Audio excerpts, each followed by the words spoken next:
Bonjour à tous. Je remercie Landar de me donner l'occasion de présenter les résultats d'un poster que nous avons présenté au Congrès américain de rhumatologie, qui porte sur l'utilisation de marqueurs cardiaques dans la polyarthrite rhumatoïde. C'est des données qui viennent de la cohorte Espoir, qui est la plus grande cohorte française de patients atteints de polyarthrite récente qui sont suivis dans le temps.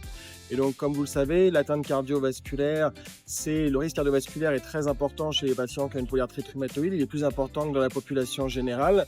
Et c'est vrai qu'évaluer le risque cardiovasculaire, c'est pas toujours évident parce qu'il y a des facteurs de risque classiques, puis il y a des facteurs de risque qui sont liés à la maladie. Et ces facteurs de risque-là, on a du mal à vraiment les prendre en compte avec les scores habituels. Donc, utiliser des marqueurs biologiques qu'on peut doser facilement dans le sang, ça permettrait de mieux évaluer le risque et de mieux identifier des patients qui pourraient développer des événements cardiovasculaires. Donc, on a dosé 2 marqueurs cardiaques. On a dosé la troponine, qui est un marqueur de souffrance du myocarde, et on a dosé ST2, qui est marqueur plus de fibrose du myocarde, chez les malades donc, de la cohorte Espoir, atteints de polyarthrite rhumatoïde. Il y avait environ 500 malades.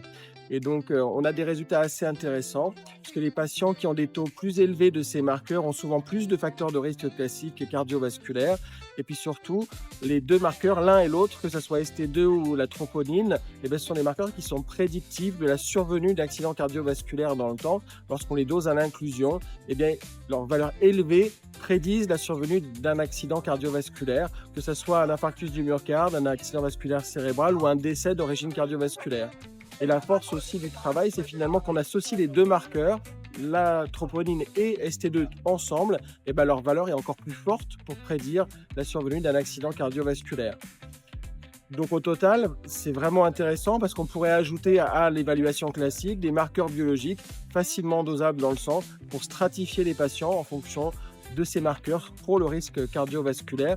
Et donc ce qu'on espère après, c'est pouvoir utiliser en routine ces marqueurs pour pouvoir être plus fin pour prédire le risque cardiovasculaire dans la polyarthrite rhumatoïde. Merci beaucoup.